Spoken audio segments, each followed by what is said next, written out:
Hello everyone. Welcome to a new episode of the Talaku Effect. As always, I'm your host Claudel Kamgong, and today I'm super excited to be talking with Jeremy Lwanga, who's a senior engineering manager at LinkedIn for LinkedIn Talent Insights, and he will tell us about his life from Kizubi, Uganda, all the way to San Francisco at LinkedIn. Along the way, we'll talk about the good, the bad, and the ugly, as always. So, Jeremy, welcome to the podcast. Thank you so much, Claudel. Really excited. And this is, I think, a fantastic idea. And when you told me about this podcast, I was really excited to one day take part in this. So really appreciate you inviting me. Awesome. Of course. I think your experience, thinking about the African youth, thinking about kids today, thinking computer science, thinking engineering, I think you exemplify what success means like for a lot of those folks. So talking about experience will definitely be helpful. So let's start with the beginning, even before high school and middle school. Where were you born? Where did you grow up? All the way to undergrad. Sounds good. So, I'd love to start from all the way back. I was born in Nairobi, Kenya. Naturalized Ugandan.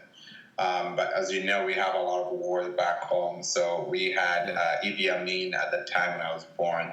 Mm-hmm. My parents exiled to Kenya. And so, long story short, we moved back to Uganda. And one thing my parents really, as most African parents, education was something they really, especially my dad, it was a big deal. And so starting all the way from kindergarten, my parents tried to put me in really good schools, good public schools that, were not private, because you have the international schools that usually have a different system, and then you have the good schools within, the country. So in East Africa, Uganda is one of the top ones when it comes to education, at least in my opinion. And so, got put into a really good school called Kampala Parents. Which is right in the capital. Yeah. And so with that, as I was going along, making friends, I discovered a love for science, particularly physics, actually. And I remember, back home we call it primary 5, P5.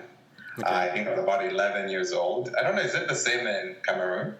Not really. The system is kind of different, especially because, Cameroon, because of the French and the English part, and I grew up in the French part, it's completely different. Okay, yeah. Uganda is a British colony, so we followed a very British system. Yeah. And so primary 5, basically, we had this teacher who would bring science kits for us to try stuff on, and for those who are interested, you could go to the lab and get to build stuff. Now, I'll never forget, he's like, we have this electric motor that you can build out of a wine cork and some copper wires, you need a 9-volt battery. And if you can figure out how to do it, it'd be great if you can do it at home. And I took it on. And I think I spent probably 2 weeks from what I remember, but I never forget when I got it working. That, for me, is one of the best memories of my life. Got it working, and, it's just a little motor, and it was spinning. And we had a science fair, and I won an award and everything. Oh, wow. But for me, that was my first inkling that, I really enjoy science and math. That's interesting. Did you have did you have the family or the professors pushing you to it or against it, or people didn't just care and say, hey, if you like it, do whatever you want? It was actually, I really give credit to that teacher. And this is why I think teachers need to be paid a lot more. That teacher basically gave us the option that if you're interested, dive in. If you're not, don't worry about it. And so for us who are interested, I had a group of friends around me who really wanted to get into this stuff. I remember one friend of mine was really into circuits, building little circuits around and lighting a bulb based on what you touched, and built a game around it. And again, we're talking 11 years old. And so for me, I feel like that was a time when I really got to discover that, I really love physics, and started reading about Michael Faraday, who's the inventor of the dynamo and the motor, Galileo. So I built a small telescope out of the bottom of Coke bottles. Yep. Yeah. And so built a telescope that could see the moon in using one of those. Really, I just felt like I had this sense of adventure as a kid. And I think for me, that's what started getting me going on this journey. And then loved math.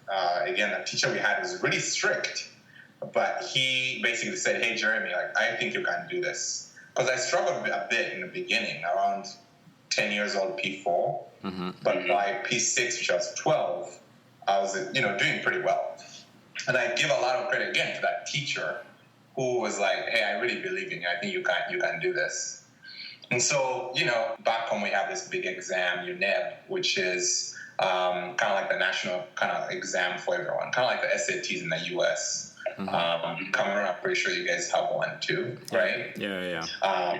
Did really well on that one, got into a top school called St. Mary's College, Subi, which is a little outside Kampala. And so that's where I did my 6 years of college or high school.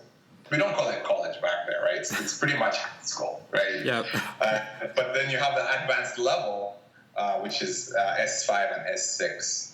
And I did all 6 years.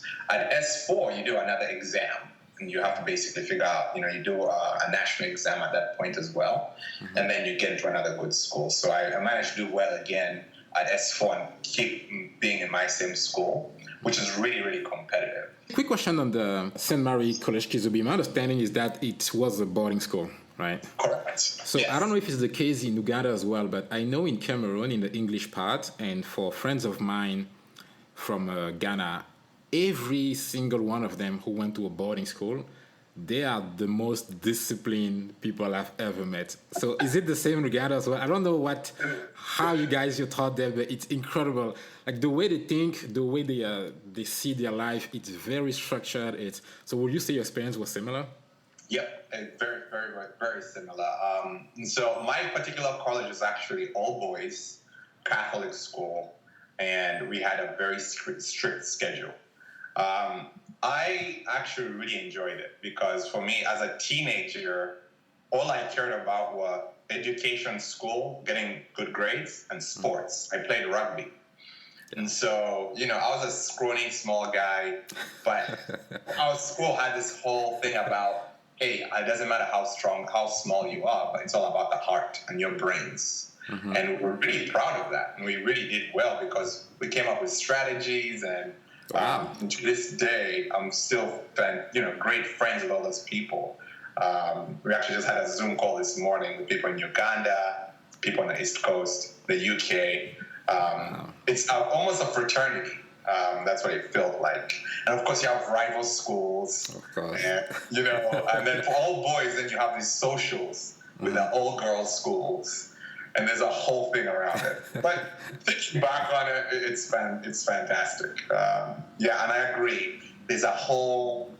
You're basically educated in a way to think structurally. You play chess in the afternoons. You wake up at 6:30. You study. You go to mass. You have breakfast. Like everything was a routine. Down to the weekends. You had sports time. And then, in a month, maybe you have your parents visit you once. So, I think it kind of put that in our lives. Like, you have to think and plan your life pretty well. That's cool, man. I think the way, not to compare, but when I look at my education in high school in Cameroon, it was a private school, but it wasn't a boarding school. It was mixed like boys and girls with all of the drama that, comes at that age between boys and girls. There were never really a strong sense of being Cameroonian. I don't know if you had that in school, but I remember in high school, I didn't have that sense of, it was cool to hear about the history of Cameroon, but there was never really a sense of this is what it means to be Cameroonian, this is what is important. And again, thinking about boarding schools, I know in Ghana, and especially Kenya, it's incredible from what I've heard, the education in Kenya, there is that sense given to the kids from the very beginning that no matter what you do, even if after high school you leave the country for higher education, there's always that sense in them about going back for some reason. Like at the end of the day, you are Kenyan, you are Ugandan. Was it the same for you? Because again, right after that, you left for the US, but at that young age in education, was there a sense of I'm Ugandan, this is who I am, I will, I don't know, come back one day, or my country matters for me? Was it that sense, national pride, I would say? Yeah, that's a fantastic question. So I want to start off by saying when I was in primary school, believe it or not, we were not allowed to speak our native tongue. We had to speak English. Okay. But when I was in primary 7, so about 14, a group of us pretty much revolted. Like, why would we not speak our native tongue? Because a lot of the kids didn't actually know their own native tongue by the time they were 14. Mm-hmm. They would go back home and, you're talking to your mom, dad, sisters, helpers or mates and stuff, and you can't speak the language. And so we basically decided having this secret society to kind of speak the language. And that's why I think the first time I felt proud, like, hey, you know what? We should be really taking part in our own culture here. But once I got into, high school, there was this whole education system around, you're in Uganda, you should be able to do, you should know your history, how, we did all this stuff to resist colonization. Mm-hmm. These are the kings we really look up to. These are the lineage, this is a Kawaka. And so the Kawaka is the king, by the way, where I come from. And again, remember, Uganda is a small country. I think there's about 32 million. Mm-hmm. But I think there's about 52 tribes. And each one of those tribes has their own monarchy. And so it's, I think that's pretty common in all over Africa. Yeah. Is that the same in Cameroon, I'm assuming? Yeah. We have about 150 different languages. Yeah. So, and per languages, there's really like a tribe or a sub-tribe associated to that. So, yeah, I can see the similarities there, definitely. Yeah. But again, I think in high school, there was a whole thing around, hey, you need to be proud where you're from. And that was kind of instilled in us. We had these small festivals where you dress up as your tribe and, kind of come to school and do something around that. And then I'm trying to figure out what else we did. But I think for me, that's where that pride came in. But to be honest with you, mm-hmm. for me, it was my family, especially my dad, would go and dig around, basically clean up the ancestral home and graveyards. Mm-hmm. He'd show us the family tree. He would really try to instill, like, hey, you need to understand where you come from. These are the cultures we need to, adhere to. And he kept telling us, we have a strong culture of Uganda. You need to keep that strong. And so there was always that sense in me. Now, the second part of your question is going back. Mm-hmm. Actually, for me, it's the opposite. It's more about, I need you to be successful. It doesn't matter where you do that, mm-hmm. but as long as you remember where you come from. And so the idea, I think, is you have to keep your culture alive, but do what you need to do to survive and make yourself better. Interesting. At least that's the sense a lot of us get.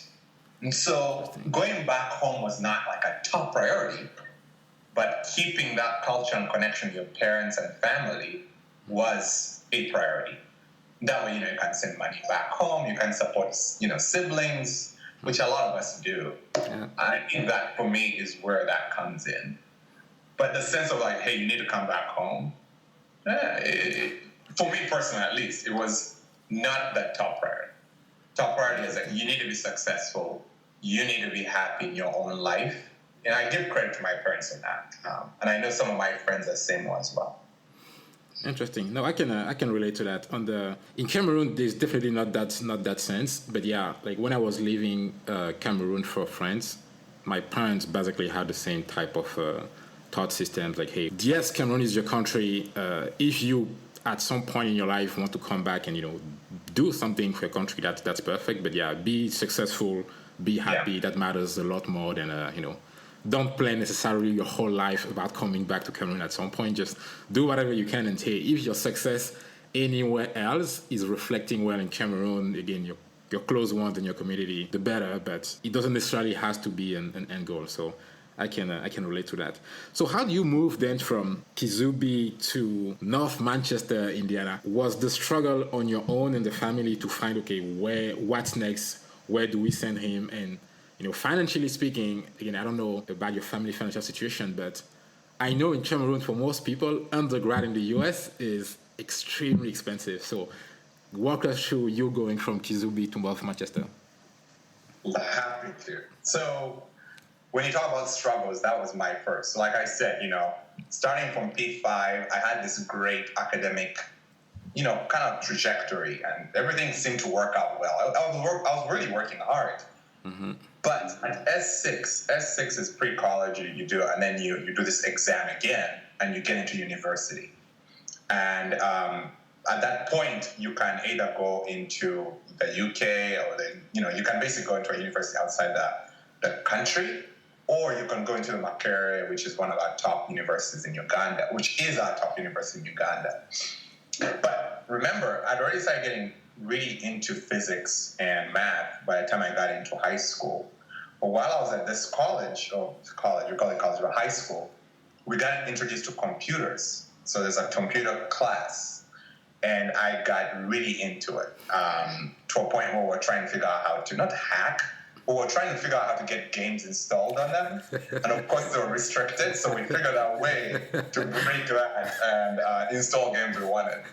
And so a friend of mine and I basically started this computer science club, which is pretty much just, Microsoft Word, Excel, talking about formulas.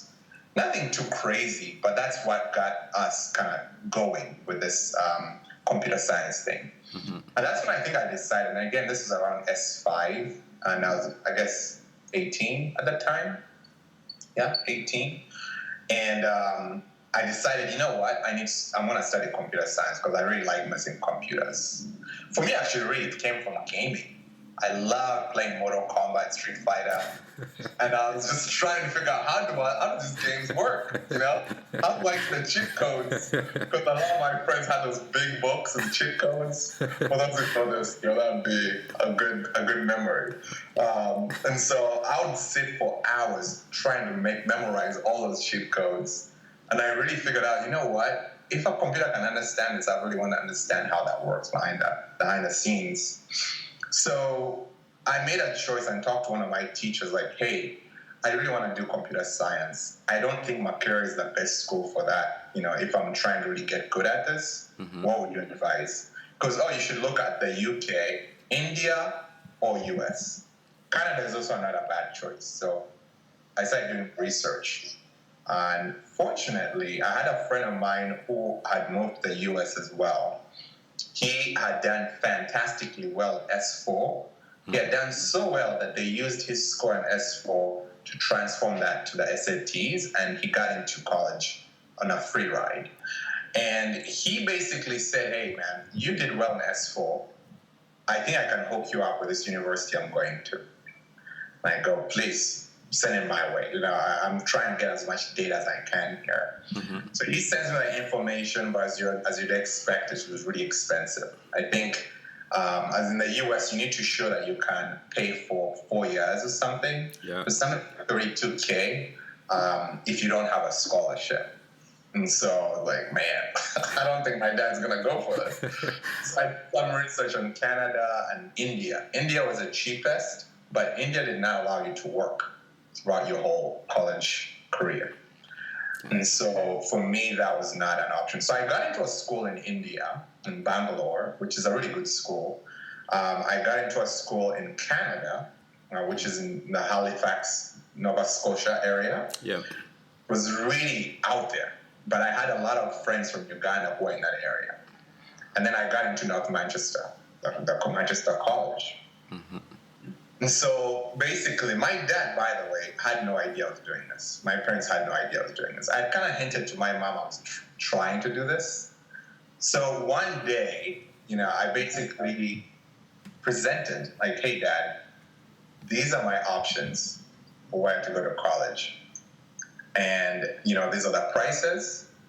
These are the pros and cons. I literally made a list, a presentation. Mm-hmm. And I'll never forget him saying, you know what, Jeremy, you need to be successful. What school do you think makes sense to you? And I said, I think this Manchester College one is great because I'll be in the US. I'm going to be studying with this friend of mine who I really like studying with. He was really bright. And I think I could set myself up for success there. He goes, do you think you can get a scholarship? If you can, I'll pay for your first year. And I go, okay. So I went and started hustling. So I talked to the administrator there and said, hey, what do I need to do to get a scholarship? And sure thing, talk back and forth, emails. Next thing I know, I'm getting a full scholarship as well. And so what I needed to pay for was room and board, which was still expensive. I think it was $6,500 per semester. And I was like, all right. I talked to my dad. He says, I said, first year, that's it. So you need to figure out what you're going to do year 2, 3, 4. And so that decision, was very helpful. My dad, I know, did a lot. He sacrificed a lot, sold land, I think, and basically got a way to come up with that money. I would say we're middle class. We're not like really wealthy. We're middle class. I think I lived a really good life. And I thank my parents for that. But I know he stretched himself to fund me for coming out here. And that's always something in the back of my head. That's wow. That's awesome. And the one thing that I want to point out is you were on the driving seat of that decision. I mean, obviously, as you said, your dad, your parents help you, but applying to school, looking at school, reaching out to friends and alumni in different places. That's awesome. When I was leaving Cameroon for France, I mean, okay, sure, I was 15, but I had no idea, man. I knew, like, okay, I'm done with high school. A couple of the alumni are going to France, and because I grew up in the French part of Cameroon, I think in Cameroon, in that specific geography, we're going either to French Canada, Belgium, or France, right? Because French country, which again I understand why in East Africa you're looking more at India, the UK, and the US. But yeah, I wasn't really aware. I couldn't tell you how much does the first year of my university in Paris were costing. Again, I was 15, so I want to cut myself some slack there. But I feel like being in that driving seat, probably even the moment you set foot in Indiana, you were in a different mindset. Okay, I'm not going to college to play around, but I really need to kill it. Actually, let me. Something I realized I didn't mention. I was going to talk about my struggle. What was the driving force for that? I had not done well in S6. So I didn't touch that. So I talked about we have these exams, right? We have P7, S4, and S6. My S6 results came back, and they were completely not what I expected. They were not good enough to get into that Makerere University. And that for me was like, holy shit, oh my God. Man, what's going on? What do I do now? And that for me actually was the driving force. That was my first big failure in my memory. That was for me something that I did not expect. I'd actually worked pretty hard, but for some reason, something had happened. I just didn't do well. And so looking back, that's the silver lining of that dark cloud, that I decided I needed to get out of the country and figure out how to get into a good school that would set me up for a success in computer science. Got it. Yeah. Interesting. We touched on that when we talked before beginning recording, but yeah, a lot of the catalysts for change in people's lives most of the times comes from disappointment, right? And even if it was your own disappointment, wait a second, I know I'm smart.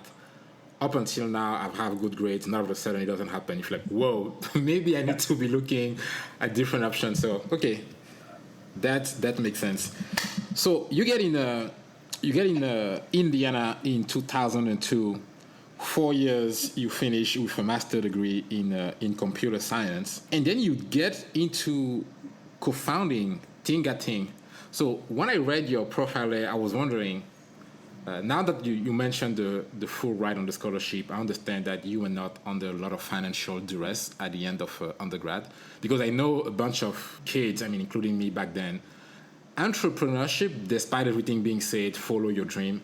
Sometimes it's a problem with a lot of internationals or even Americans, because you have loans, and it's super scary to think, let me try this new venture while I have to repay those loans. So walk us through Tingating, what was it and what motivated you? Was entrepreneurship something that you had in mind even back in Uganda, or was it your undergrad years that made you think, hey, I can be an entrepreneur, I can found it? Yeah, very good question. So, but I do want to clarify. For me, $6,500 a year, a semester, was still a lot of money. Okay. In the US, you're only allowed to work 20 hours legally while you're in school as an international student. And so what that forced me to do then was every summer, I had to get an internship.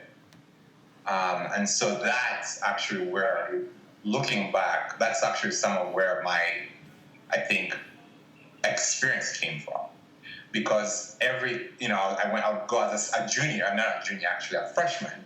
Mm-hmm. I went to a career center in the college I was at and said, hey, I need to get an internship. They go, oh, you don't have to worry about it until a junior year. I go, listen, I need an internship. Where can I go to work and make money? And sort of thing, connecting the right people. I got an internship in Denver. And then, next year it was in Massachusetts. And then next year was in somewhere in Indiana. But every time in the summer then, I had an opportunity to make that money. During the school year, though, this is what I did. I would work as a dishwasher in the school kitchen. Mm-hmm. Why? I'm making money during the school year, but I also get free food. And so, I didn't have to buy food. And so these are the things we had to do, like trying to figure out how do you optimize, the money you're making. At the same time, make sure you're still, living up, you're not just working crazy amounts of hours. At the same time, you have to study. Computer science is a very hard course. Yeah. You have to study. So how did you feel, by the way, without cutting you, how did you feel looking at your peers? Because that mindset, I could see a bunch of kids feeling miserable because, again, their summer, while they are, classmates or friends are, I don't know, maybe traveling or, going to beach party, I don't know what else, you had to work. So in which mindset were you, even during class, doing it as a dishwasher or doing those weekends? And did you feel any sort of resentment? Were you unhappy? Like, what was your state of mind? That actually goes into Tinga Ting, and you'll see how this ties in. I had a community of international students, Palestinians, Ugandans, Ethiopians.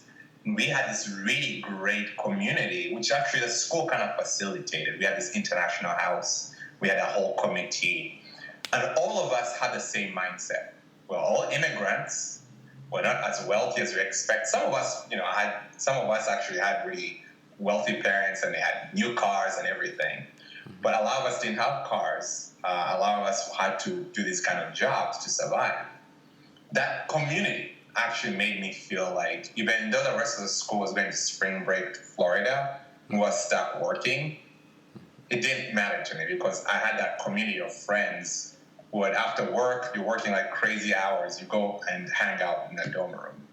And that sense of community is something actually, to this day, we're still really good friends with a lot of these people. And that's actually what really drove me to found Tinga Ting. For those who don't know, Tinga Ting means it's a Jamaican term. What's going on? Like Tinga Ting, And so that was the slang we used in college. Gotcha. Tinga Ting, what's up, And that's the name we went with. And the idea that at the time was, how do we create a community, online community for international students?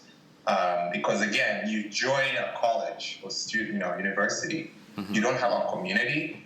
It's a way to, you join this, the idea was you join this network and you're instantly connected to some kind of international community. It doesn't matter if it's at your college or at another college close by. And that's, for me, it was more about building something that would impact people positively. It was not really actually about the money, personally. And so I don't consider myself a big entrepreneur, even though I ended up being one. But for me, I'm just driven by the innovation to create positive impact. And that's something I've realized is and something that just drives me consistently.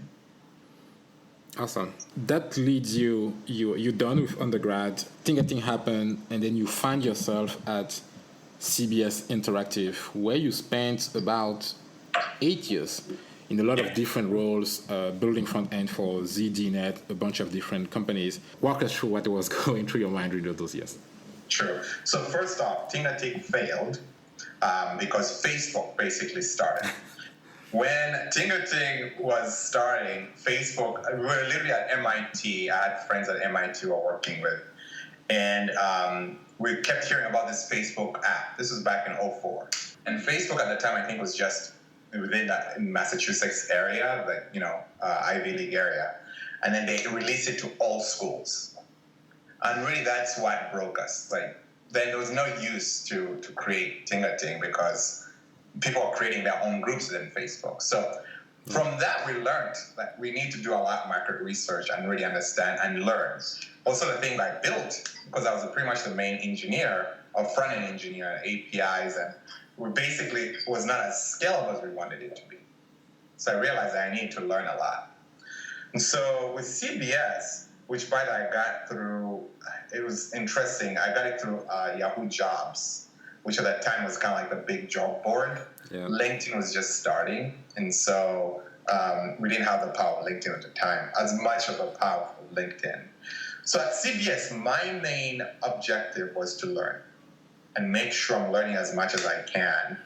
And to be honest, one of the mistakes I think I made was I got comfortable, which is why I was there for 8 years. Well, not necessarily, but I was there for 8 years, and by the time I realized what I'm good at, it was a little late, and I got comfortable just to, not push myself. But learnings, I think for me, I was fortunate enough to have good teammates, people who would listen to what I said. Another one was making sure that you're not the expert in the room. Everyone in the room has something to say and you can learn from them. And so for me, that's something I took as from that company, where I realized we're doing a lot of innovative stuff. And then the other thing was, if you have something that you want to learn, ask. So I realized late that, hey, I want to go to this conference and learn about this new technology. I asked one day, I just threw it out there, like, okay, how much do you need? And, we end up going to this conference. It was one of the best ideas from like, oh man, it was really invigorating. And then, managing, for me, is becoming a leader in technology. I really learned it at this company because I was basically put into a tech lead role, but at the same time asked to manage people in Singapore, Australia, London, and San Francisco. But I was based in Kentucky. And so managing remote people all over the world was to be honest, looking back, one of the best experiences I could get at that age, at that time. And so that was definitely one. But yeah, to be honest, I didn't speak up as much in the very beginning. My first, say, 3 years, I didn't speak up. That's something I really want to encourage people, like, speak up. Like, if you have a question, just ask. If you get belittled for it, maybe you should not be at that company, right? And so that, for me, is something I realized very late, and that's a mistake I definitely made back then. I don't know if that helps talking about that. No, it does. It definitely does. Thanks a lot, man. And I think it's, I like to hear your thoughts on that, but it's something that I've seen a lot, not only with, a lot of us coming from different countries in Africa and some internationals as well. I think there's a big part of humility in our education that doesn't teach us how to claim our victory. I've seen that a lot, even in myself, in friends, or even right now. I know I'm still working a lot on that, but even when we do amazing things, we tend to simplify it. We think we can do better. We tend not to speak up, as you say. And I haven't seen that anywhere else in the US where it's so much more important to speak up and own your wins. That thing, I think, is every time I talk to people back home talking about the difference of culture, I say day one, understand that you own your position. You haven't been hired out of charity, right? You're not where you are because there was free money and they say, hey, let's just come and take that money. You're actually being valuable. So it's nice to hear from you as well, the speak up challenge at the beginning. And would you say you learned that by becoming confident and better at your work, by getting feedback, or was there someone or something specific that made you realize, wait a second, I just need to be more vocal? What was the aha moment that made you switch? To be honest, it was both. First off, it started as confidence. Getting feedback like, "Oh man, Jeremy, you're doing really well. This is a great project. You did fantastic." Made me realize, oh, I do know what I'm doing, right? And so with that confidence, then I started getting a lot more confident to say what I was thinking.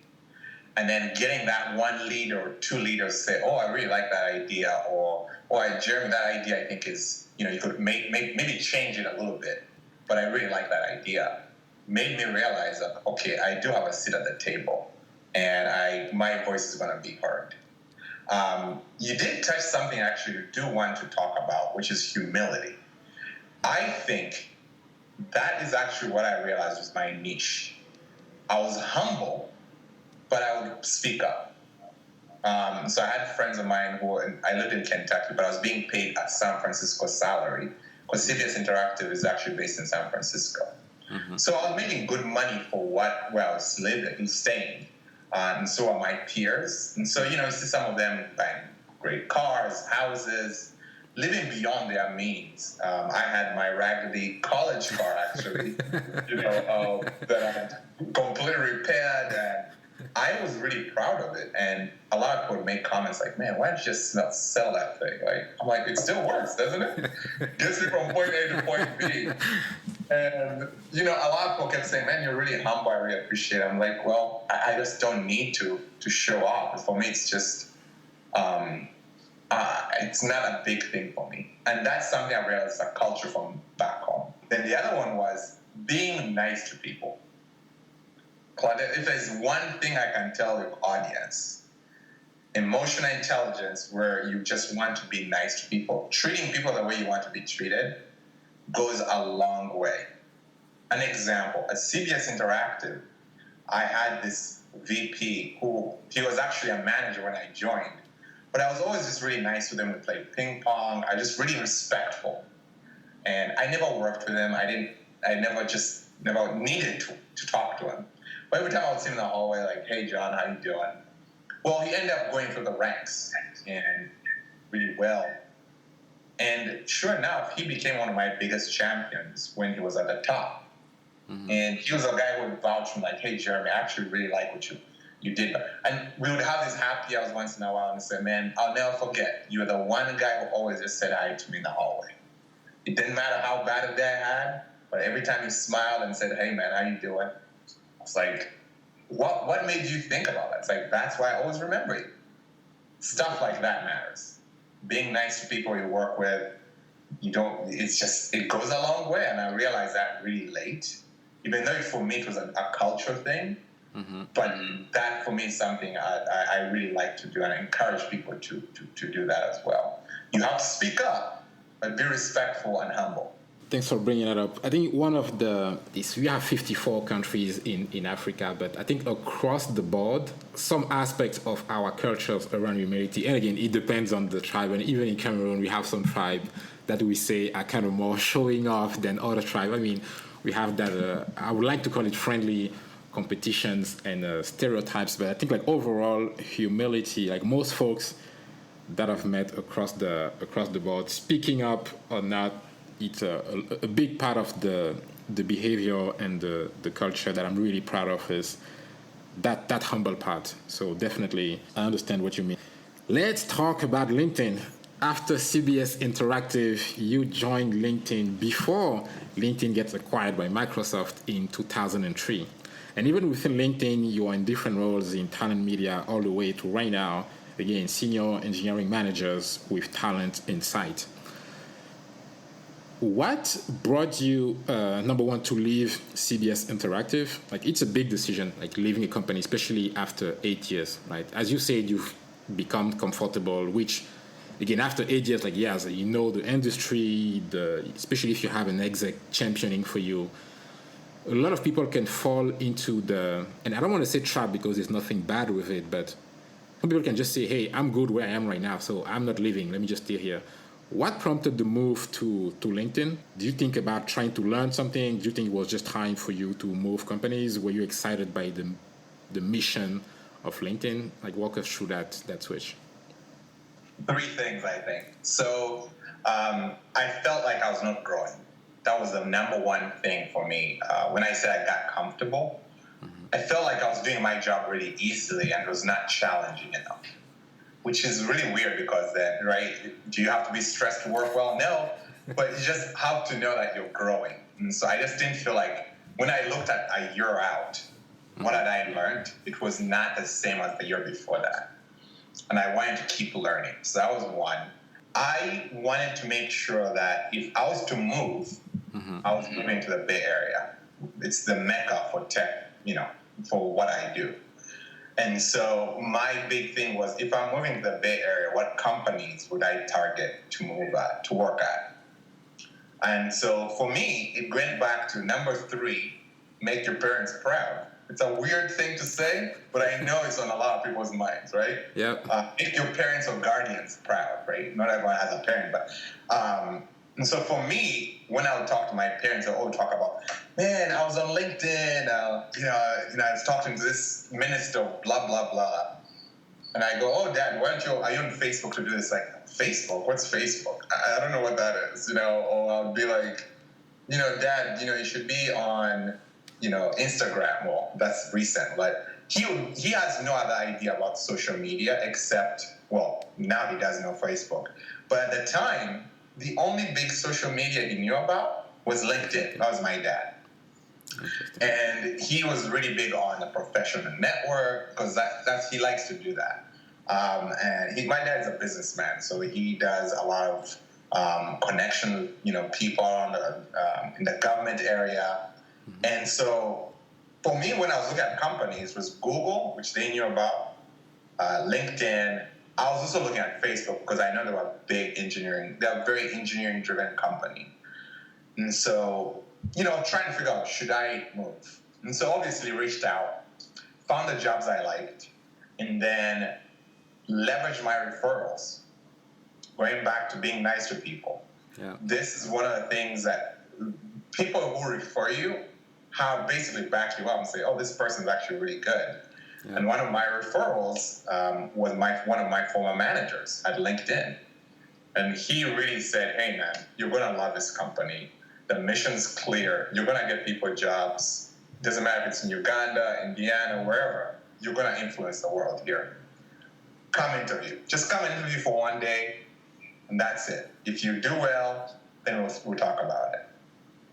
So I done an interview. I started doing my interview at Facebook and Google, and then I went in for an interview at LinkedIn. Everyone I met, literally everyone I met who interviewed me, I liked. And by I mean just having a good conversation like we are right now. And that's a rare thing because when I would do it at Facebook, it wasn't the same feeling I got. Google was actually good, but by the time I got the Google offer, LinkedIn had also given me a really good offer, and I just already pretty much made my decision. Gotcha. The reason why LinkedIn, because the mission was very clear. All the people I talked to were fantastic. Even when I walked around, so advice for anyone who's looking for a job, when you go on site, just look around and see how people are operating. Mm-hmm. That is a big telltale sign on how the culture of that company. And at LinkedIn, everyone was just happy, smiling. Facebook, everyone was very serious. Google, it depended on what building you're in, and so it just didn't feel cohesive. And so for me, that alone was another, the culture here is great. And so that's how I ended up coming to LinkedIn. I made a decision, the interview went well, I did well in the interview, and I was given an offer. Now, I wanted to become a manager, but I wanted to go back into tech. And so I came in as a senior engineer, because I really wanted to go back and relearn. I knew I did not know as much as I thought I did. Mm-hmm. That's the self-awareness. I want to learn. And so even though I was a tech leader in my old company, at LinkedIn, I came in as a senior to make sure I was put in a position to learn as much as I could, which I was, and I loved it. So I was on 4 teams to this day, and sat on what they call a growth team. And then, again, through referrals of people saying, hey, Jeremy, I think you'd be good at this, I was asked to join another team, which is actually a culture thing at LinkedIn. It's almost encouraged to join another team if you feel like it's going to help you grow. Yeah. And it's been fantastic. I mean, now I'm leading the engineering for the Talent Insights team, which, He's doing a lot of things around machine learning, infrastructure, distributed systems, and then really beautiful UI. I mean, you're talking about the full stack of things. And I'm really proud to say I've built a strong team with a fantastic culture that's also diverse, which is very rare in tech. So, it's one of those things, yeah. It is, definitely. Thank you for walking us through that. I want to get back before I have a couple more questions on the LinkedIn experience, but I like what you said about the transition from CBS Interactive to LinkedIn. You said you become comfortable. Number two, getting to the West Coast, and number three, making the parents or the guardians proud. I want to get back to number one, the thought about feeling comfortable. I think it's an idea, it's a notion, it's a check that not everyone does necessarily, like realizing that, hey, I am good at what I do, so maybe I need to challenge myself, and there's a lot has been said on literature about fixed mindset, growth mindset, but I want to ask, where is that coming from? Is that something you were doing on a yearly basis? Is that maybe something coming from boarding school where we had that check? To people listening, no matter what age they are, that moment where you sit down and you say, wait, what's next? So you being comfortable and realizing, feeling that you're comfortable. Two questions to sum up. Number one, why not just say, hey, you know what? As you said, from where you were making good money. You were comfortable in your job. So, hey, let's just chill and keep on going. So why the need to push more and grow, learn more? And again, yes, number two, where is that coming from? You always ask great questions. All right. So it's something I've always done, doing a retrospective, a personal retrospective. And that, I think, really comes from maybe high school. Even in high school, I don't think we did that. It was more about, I think, again, that trauma I had from my S6 failing and really figuring out what happened. That was the first time I think I really did a retrospective, like, what the hell happened? And really went through my steps for the past 3 years to figure out what could have changed. And going back, I think that's something I did pretty much on a yearly basis. Like, what can I do better next year? What did I do well last year? And where did I fail? Failure, like you said, is almost a fuel for most people who do this, because you're like, okay, I don't want to do that again. How do I make it better next year and learn from that? Growth mindset again. And so I think for me, that's where that came from. And doing that retrospective really made me realize I'm not growing. I'm very comfortable. And for me, being comfortable, to be honest, has just never been something it's not motivating. It's almost like if you're so used to doing exercise, and then you just decide, you know what, I've got the body I like, I've got a six-pack, I'm good. Let me just sit back and play video games all day now. I look great, right? So I think that's exactly the same analogy. You have to keep working to keep that body looking good. And I think for me, that's the same way I think about my brain. Like, I have to challenge my brain. I do daily games on Luminosity. For those who don't know, it's an app for mind games. I play daily chess to kind of puzzles just to kind of get my brain going. I'm not really good at crossword puzzles, so I realize that, but I love Sudoku. How do I challenge my brain to keep it sharp? That's the one thing that keeps getting better with age. And so I really want to make sure I keep it sharp. So I think for me, those are the whys as to, the money. Yeah, again, you have to know what's comfortable. You have to live beyond, you have to live under your means, right? Within your means. Mm-hmm. To be honest with me, I always try to save, but so I will live under my means. And so at least once you get to that point where you're like, okay, I'm saving money, I'm not desperate. I have a nest egg for emergencies, which I really recommend everyone to do. Just a little bit of a nest egg for emergencies. I'm paying my bills. That's what you need. You don't need to have this. I don't need to have a huge house. That's not what drives me. Mm-hmm. For me, what drives me is like on a daily basis. I'm going to work, waking up, and excited to work. For me, that's what really, really motivates me.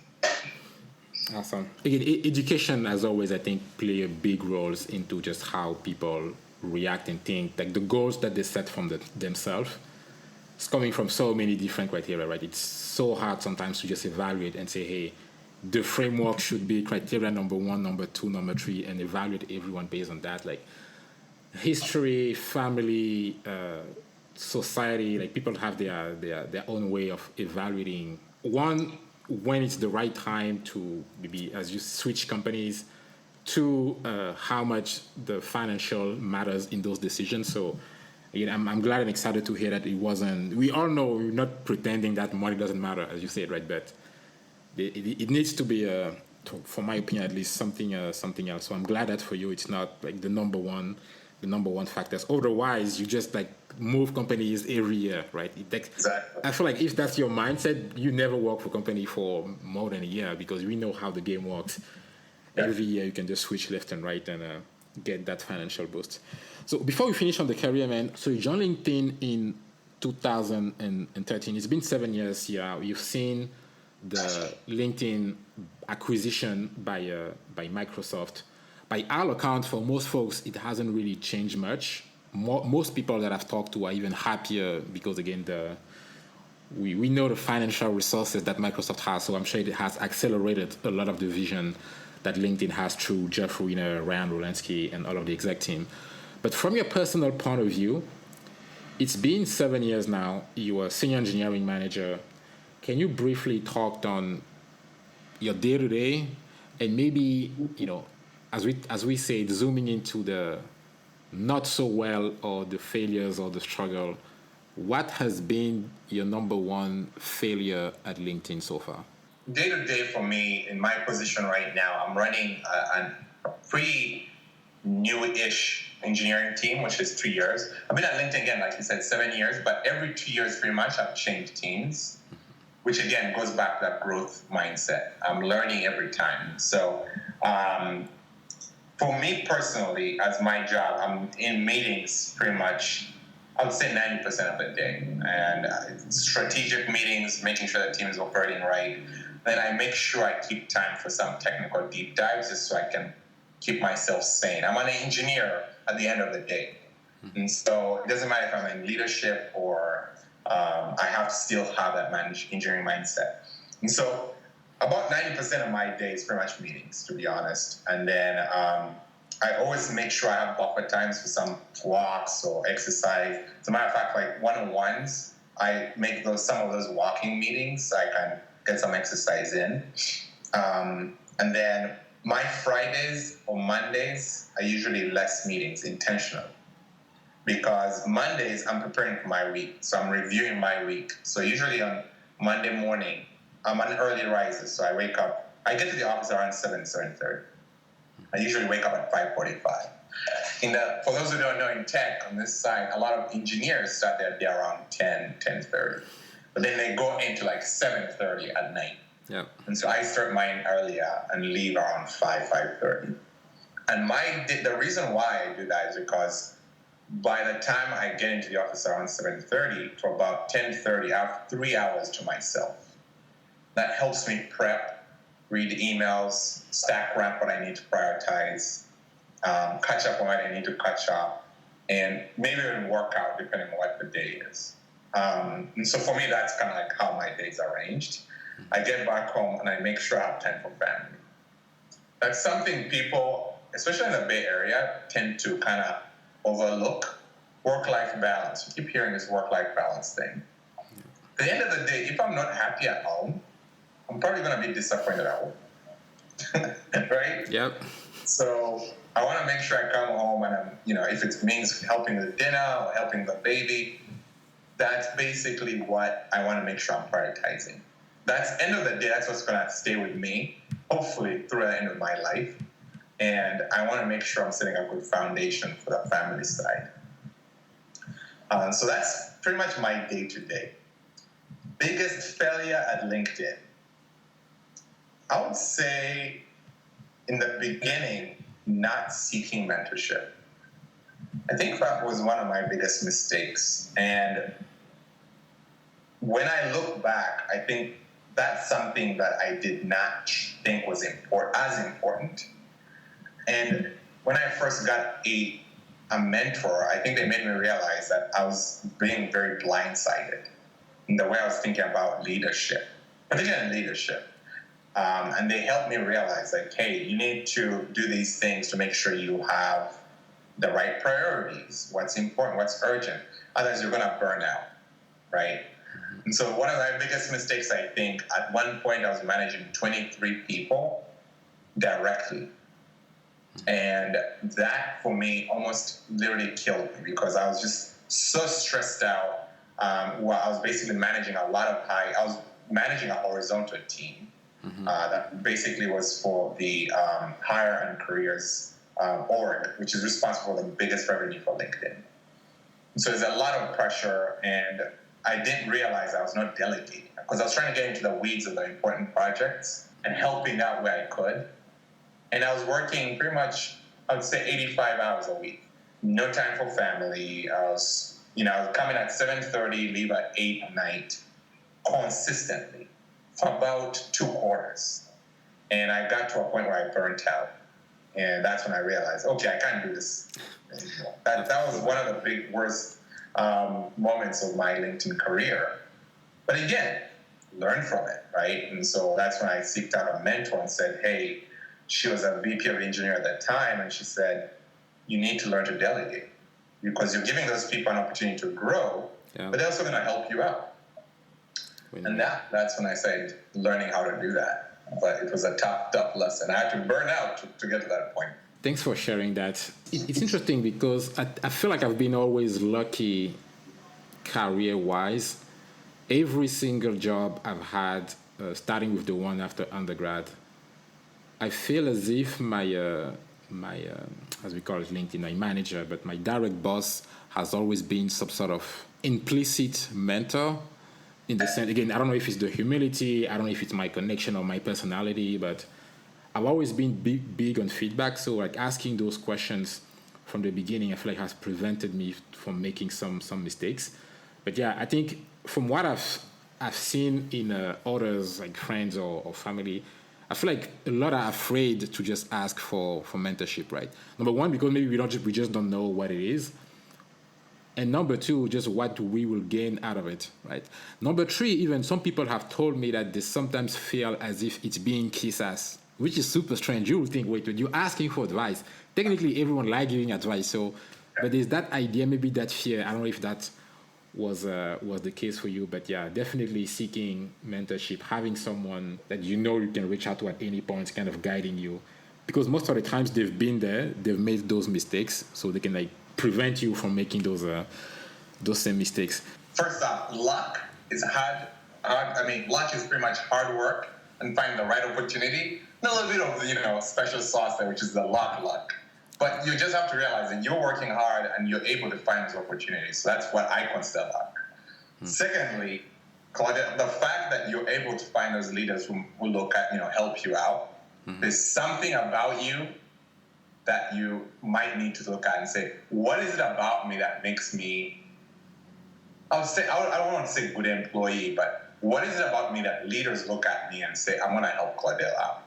I can tell you're really good at asking questions. You're not afraid to reach out. Maybe that's a special sauce. Like, what is your niche, right? To get people to like you and help you out. Again, it comes down to humility, not being afraid to ask. And yeah, if you ask me why did I not reach out for mentorship, first off, I didn't know what it was. But second, I also did not want to look like a kiss ass. I'll be honest. I didn't want to be that guy who's kissing ass because I just didn't realize that you could ask for advice without kissing ass. Like, hey, person X, I'm running into this problem. What would you advise me to do? You're just asking a question. And yeah, that was my initial fear, and I hope people listening do not hesitate to reach out for mentorship because of that. Should not hesitate. Do it. Yeah. And thank you on the question on I think that's what Sabri called her superpower, right? Like we all have a superpower. Just find yours. And I've never really asked that. And I think probably a lot of people are in the same situation. Like it's something to have things go well for you, but I think without understanding why, there might be something lost there. Because once you realize why it's happened, then you can know how to use it in different, or just tell other people if you manage to operationalize it. Yeah. I want to be mindful of time and I'll talk about family. So a couple of months ago, you became a dad. Yes, indeed. Yep. Do you wanna? Baby's about 9, 10 weeks old, and so that's been my newest project. That has been, actually, I've been warned not to call it a project. Yeah, it's been super, super interesting. Having a kid in the U.S. Again, I'm from Uganda, as you've all known, so it's pretty interesting to see. You have this kid now. How do you make sure you set up the right future for them, right? Yeah. And one of the struggles, like right now, I'm working on is like, how do I make sure this kid knows where they come from? And so one of the ways I did that was making sure my dad gave her a name that meant something to the lineage of our family. And so, we gave her a name, my wife and I, and then we had our dad name her a name, and then she took up our last name. And so that name is going to be her linkage to say, hey, this name means this, and this is how it connects to the clan, that's how it connects to the country, and then figure out how we can rope that in. But really, I'm working on a plan, like, how do I make sure this baby knows the Ugandan and hopefully then speak the language? And so, I'm looking for advice. So if anyone who has done this right, I'd love to hear how they've done it. Yeah, okay. I mean, I'm not a dad yet, but with my wife and I, it's definitely questions that we're thinking, especially again being in the diaspora, right? As you said, if you're born in the U.S., like you're American right here, so definitely part of the culture of your culture will be American. But how do you make sure that the kid doesn't forget where the parents is coming from? Because there's a whole history for the kid to be born when they are right. But before even getting there, how do you prepare for being a dad? Like, what went through your mind? I think you can read books, you can talk to parents, but I don't think you ever get fully prepared. Like, everyone I've talked to is the dads. Like, whatever you anticipate, there's always something ending up surprising you. But from your point of view, on your end, on the personal part, it's not a human being that you have to take care of, right?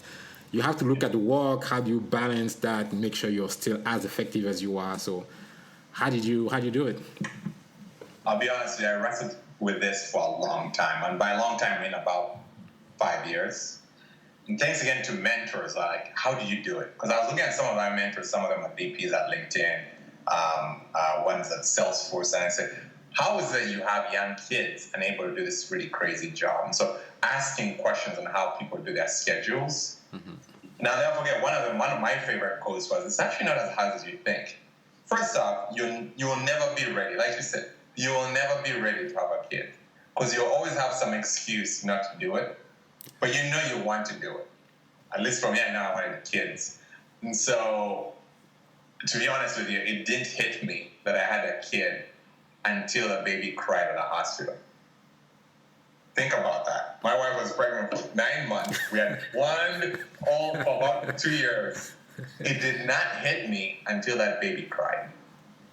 And I go, oh man, this is real, right? And so, for me personally, I think for me, it's just more about you have to trust yourself that you're going to be able to do this. Thousands of years, 10,000 years, people have had kids, and they turn out okay. I've seen homeless people have kids, and those kids have turned out to be okay-ish, depending on how that situation goes. But I have relatives who had crazy struggles, had kids who turned out okay. You're going to do okay. Especially the fact that you're in this position you're in, you just have to trust yourself that it's going to work out.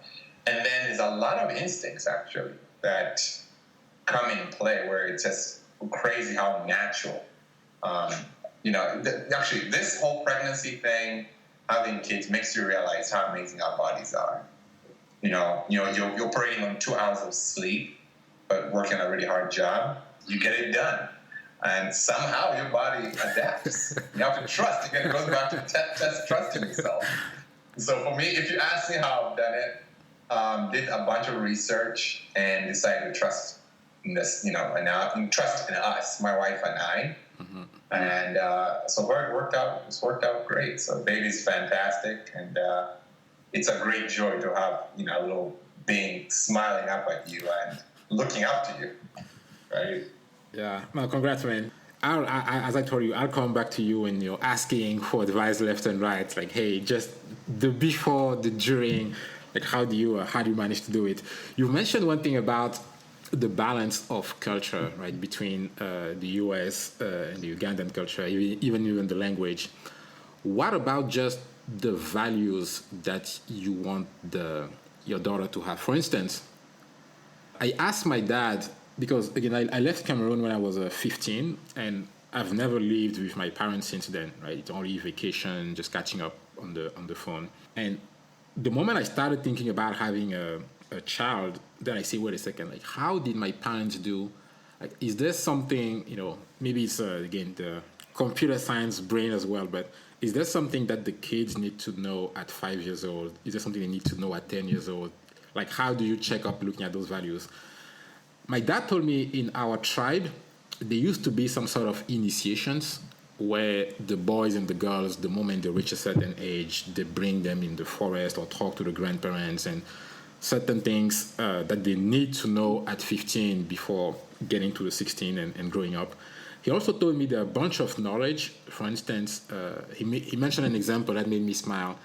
Teaching kids how to share and that they live in the community is even when the kid is like 2 years old, you give, I don't know, some piece of food, and then you ask the kid, hey, give me half of it. And if the kid doesn't give you some, you take it off completely. The kid will cry, which is difficult, right? Again, I'm not a parent, but I'm guessing no one likes to see the kids cry, but understanding that you're teaching something.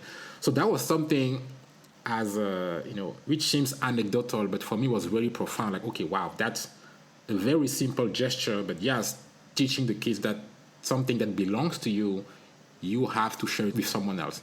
Getting back to my question, do you have a set of, and I don't want to operationalize it, maybe it's not the case, a set of questions, a set of values that you want to make sure that your daughter will have, and then after a certain age, of course, she will grow up to be her own woman. But my guess is there are some fundamental values that you want to transfer. Do you have them list somewhere?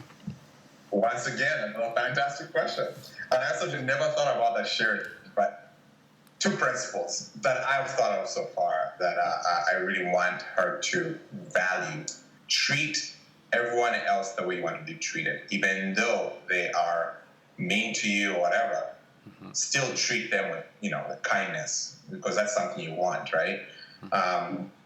The idea there is that principle is something I've followed. I feel like it's worked out really well for me, because then you decide to say, okay, that person, you have empathy and then compassion, right? Because you get to feel, I wonder how that person feels. Should I help them out, or should I join them in their joy and see how I can connect with them? That's one. And I feel like that will help her first off really succeed in the world in terms of emotional intelligence. Just trying to figure out, like, how does that person feel being empathetic? And then secondly, she's just going to be a good citizen. I think that's, for me, one of the principles. Mm-hmm. The other principle is figure out how my job is to figure out how does she want to enjoy her life, and how can I make that happen? Mm-hmm. For me personally, I loved camping, playing in that dirt. I'm not going to be like, oh, what are you doing? If she likes art, I'm not going to force her to be a doctor or a lawyer. Mm-hmm. I want her to enjoy what she's doing. And, obviously I'll try and steer her to what, makes sense for the rest of her life. Mm-hmm. But again, I want to make sure she values what makes sense, what helps her enjoy, what will help her enjoy her life. And for me, again, that's going to be a guiding thing. I don't expect her to know that until she's an adult. Mm-hmm. But again, keeping the cues in my mind as seeing what she really enjoys. And because for me, if I look back in my life, at least my friends told me, they could tell I was going to get into computer science or math or physics, something sciencey, since I was 5 years old. And so what they did was they would always give me toys that were related to that. Put me in a school that was good at that. Everything I did, they did for me, was based on those cues, and they just kept readjusting slowly and surely. And then looking back at my dad's decision to sell a piece of land he valued to sponsor me, goes back to that. He realized man, this is going to help him motivate him, make him happy in what he's always wanted to do. It's worth me selling this piece of land that's really valuable to me to sponsor him. And so it's a crazy circle.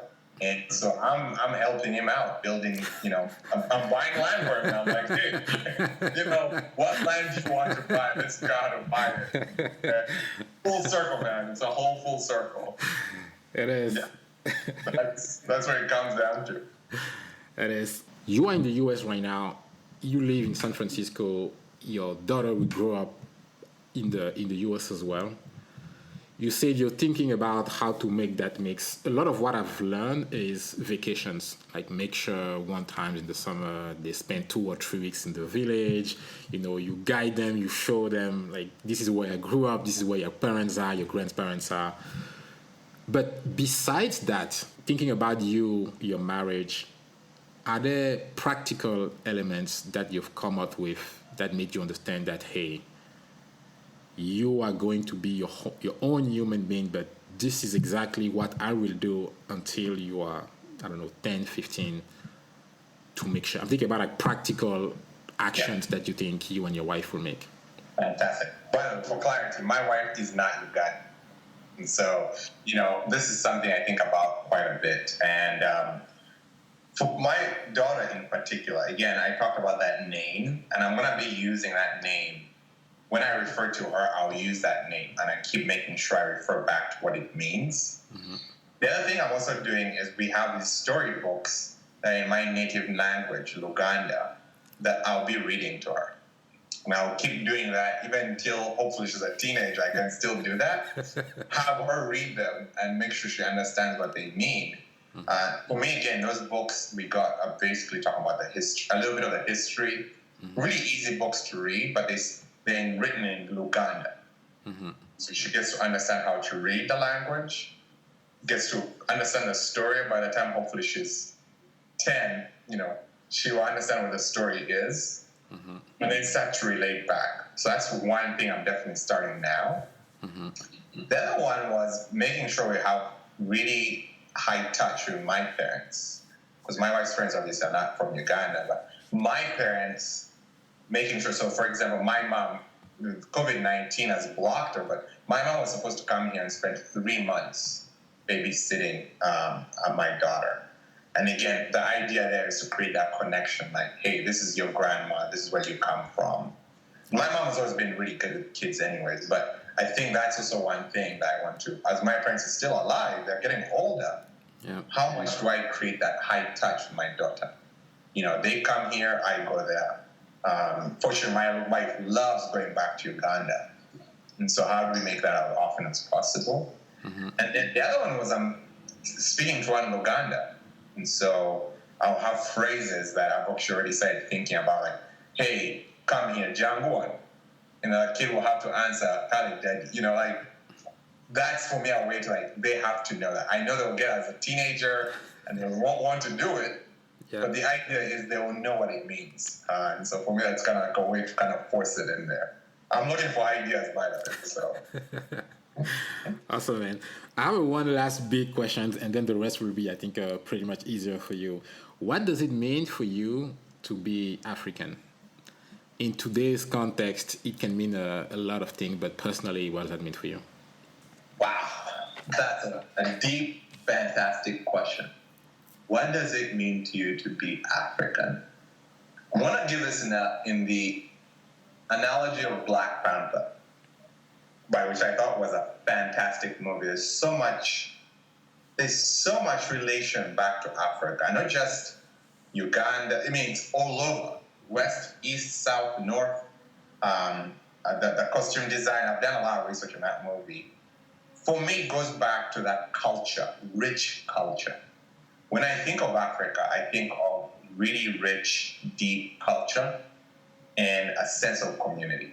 Where I come from, they literally say you bring a kid up with a village, and you feel that. When I look back on my life, I mean, I think I had like 50 aunties, and I would say maybe 3 of those were related to me. The rest of the aunties were friends and, cousins and, And to this day, it's like that sense of community. You don't get that in the Western world.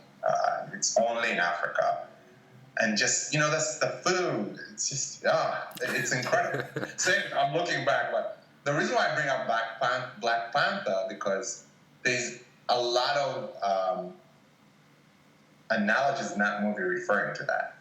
The fact that they hid themselves off from the world so they could have their rich culture kept there. The way that the tribes had each tribe, were their own communities, the way they dressed, the sense of identity is very distinct. And, that for me, I think is where it comes from. Everyone knows everyone. Yes, it's gossip, as we all know, but it's a way to keep that community going. I think that's basically what it means. Yeah, awesome. Thank you for that. I'm curious what your answer is, but we'll talk about it. We will definitely talk about it. Outside of work, I've seen that how you spend your free time. You are into photography. Is that something that you're still doing, or was it a hobby at some time in your previous life? So photography for me is a way to kind of exercise the right side of my brain. Again, I said I really love math, science. But I always envied, when I was in primary school, envied artists. I had this guy who would sit next to me and could literally sketch out a class. It was so good. I always tried to, try it out. He goes, go sketch a comic book. And so I'd go buy a comic book, off a friend, and try to use stencil to sketch it out. Just never good enough. So for me, photography is a way to recreate that art. And, my mom actually is what I call back in the U.S. would be a fashion designer, but she basically designs her own clothes and does shows, and that's basically what she did. And she would have these little sketches of models with patches of clothes. And I was like, she always had that creative brain. So I think that's where I get it from. So for me, that started out as a way to exercise my creative side. And then I realized that as I travel, I love to travel. That's a way to document where I'm going and really come up with great photos. And again, being an engineer, I really wanted to know how to do it right. So that's where it came from, yeah. Got it. No, thank you. And you can find, I'll put in the notes of the episode where to find. I've seen some of your pictures online, and they do look good. I'm not saying that just, to make you feel good. They actually do really good. I think you need to spend some time. I bought a reflex DSLR a couple of years ago when I was in school, and the amount of time I spent, at least the first 2 weeks, understand ISO, the capture. I feel like for engineering, or computer science brain in general, it's very compelling, and it's not a way to work creativity as well. Yeah. Music. Who's your favorite artist? I would say I have a couple. Kendrick Lamar. I think he's a genius at being a lyricist. He also did the soundtrack for Black Panther, by the way. Yep. I'm just a big fan of him. I think he's just, the way he raps, I've watched him live twice now. It's just pretty motivating. And then Kendrick, I like different types of music, though. I do like, my music taste goes with mood.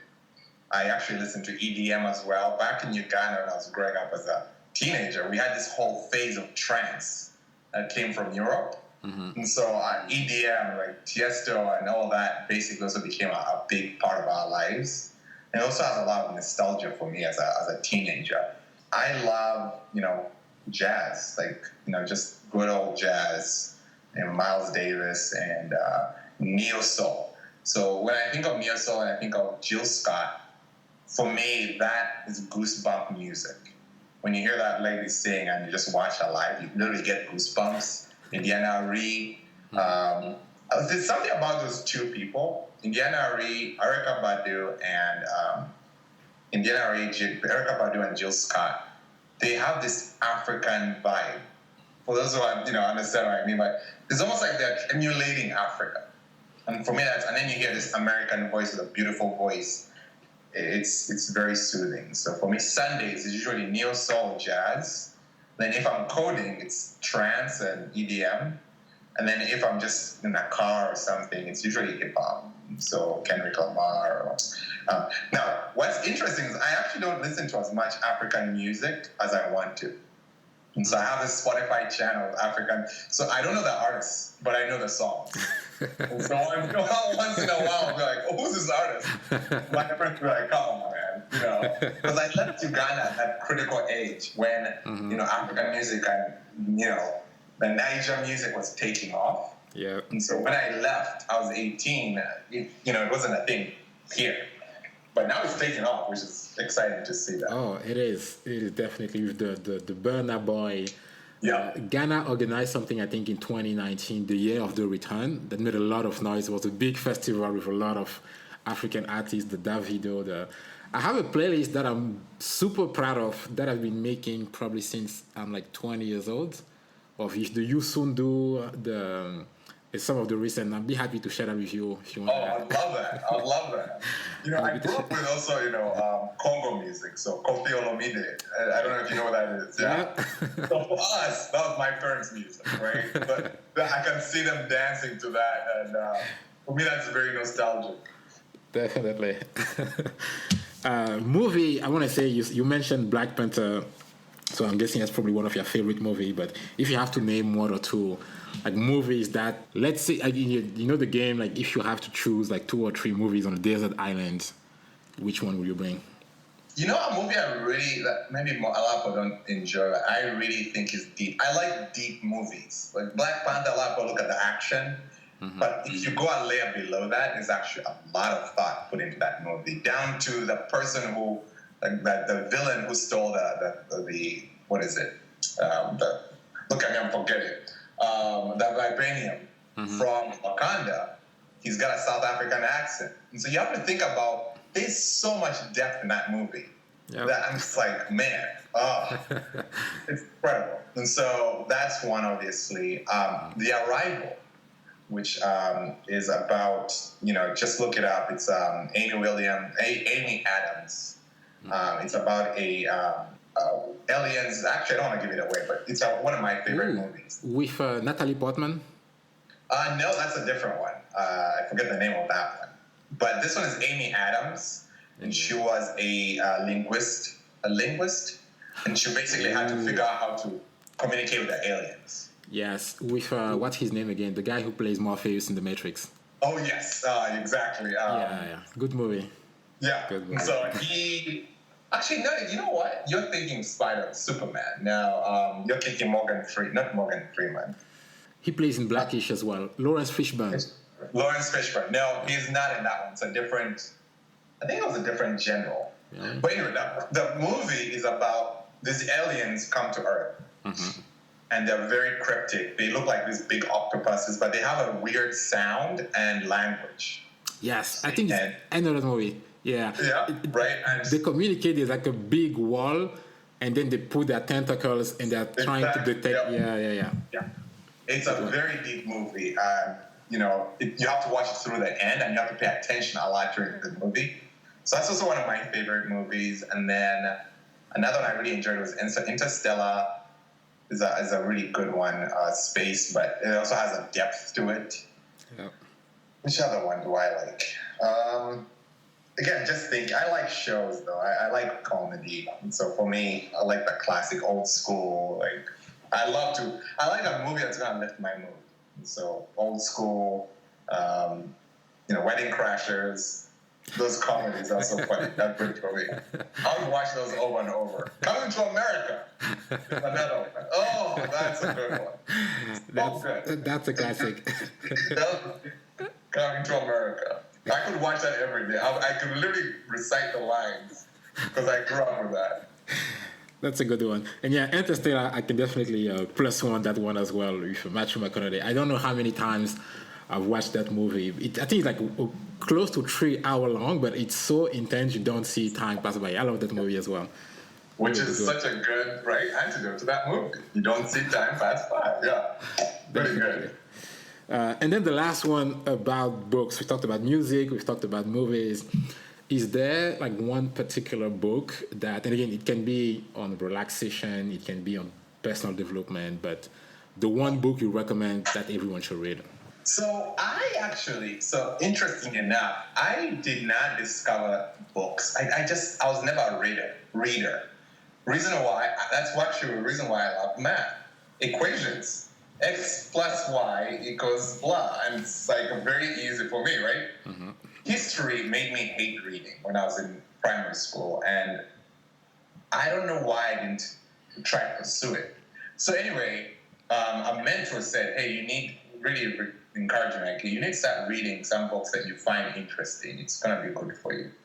And so I really tried to figure out, like, what do I want to find out about? I didn't like history. Why? Again, retrospective. And something I actually liked, I realized I was doing history on, was inventors. Michael Faraday, Galileo. Why was I obsessed with these people? Because I really thought why could they do what they did and I can't do that now? Right? And so even as a kid, I kept asking myself that. Why is it Michael Faraday could do this and there's no one in Uganda who could do that? Right? Yeah. We can do this. I can do it. And so I started looking up people who had done that in the past, and I fell on Leonardo da Vinci. So one of my favorite books is autobiography that you can find on Audible. That for me was I can read over and over because this guy lived centuries ahead of where he was. The things he was inventing are things we're still trying to recreate today. The things, he was an artist, he was a true Renaissance man. Music, art, sculpture, engineering, architecture. He was good at everything. How did he do that, right? Fashion design too, like, there's all these things about him. Yeah. Like, how the hell did this guy do it? So for me, that's the one book I feel like I really connected to. Mm-hmm. And then I started reading a bunch more books. A recent one I'm really liking is Becoming by Michelle Obama. It's a really good book, just talking about, her life, and it's a well-written book as well. But for me, I've realized I don't like fiction yet. For me, fiction, I feel like, makes you dream. But again, I'm getting used to reading again. So for me, I want to figure out, this actually happened. How do I learn from this? With Leonardo, he basically was desperate. He needed money, and so he had to get good at everything he did in order to get in cahoots with the kings. And so for me, that was a lesson that he got so desperate, he figured out how to get good. And I thought it was a pretty interesting lesson. And I don't think he was necessarily good, but he was really good at marketing himself. And I thought that was pretty cool. Oh, he also noted books. He put notes for everything he did. And he's called one of the best note takers. You can look that up and see some of his notes. And so I actually started replicating some of the way he wrote down some of his stuff. For example, in my notebook when I'm writing, for example, today I said meet Pladel on this and that. This is what I'll talk about. You have these anecdotes. You annotate what you're going to do, those meeting notes. Mm-hmm. If you can draw to it, do it. And I thought that was a pretty cool tip. And so, yeah, for me, books-wise, I think those are, I'm nonfiction. I try to learn from history, if that helps summarize my category.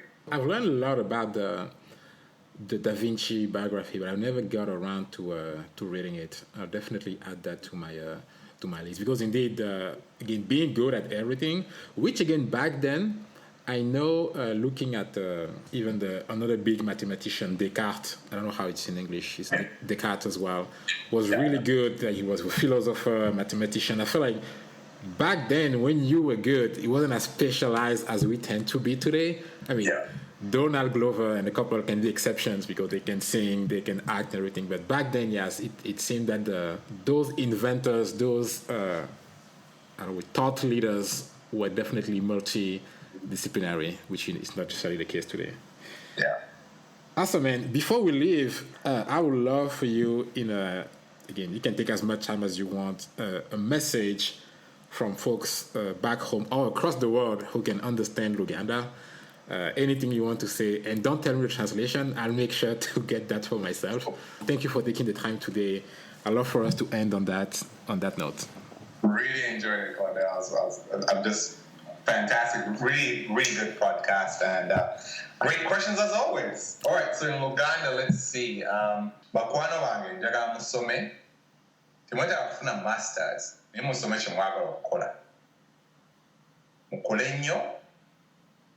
nnyo ng'osomye ky'okola. Kikole bulungi. Ofune bakwano bammwe abakuyamba. Mweyambe, mukole kye mwagala, muyambe ensi. Thank you very much, ladies and gentlemen. That was a discussion with the very own Jeremy Lwanga, who's currently Senior Engineering Manager for LinkedIn Talent Insights at LinkedIn in San Francisco. Jeremy, thanks a lot for walking us through, again, your story from, not even from Uganda, but from Kenya all the way to Kampala, to Kuzevi, to North Manchester, to San Francisco. I think we've learned a lot from your backgrounds, your failures, your career switch from one company to the other, and now being a dad as well, understanding how you're thinking about being a dad and what you want for your daughter tomorrow. Again, thank you very much. You can reach out to Jeremy if you want to learn more about, again, anything he's talked about, even including photography. I'll provide the link to his LinkedIn profile on the notes. But yeah, again, Jeremy, thank you for taking the time today. Much appreciated. I loved it. Thank you so much for that. Appreciate it. Have a great day.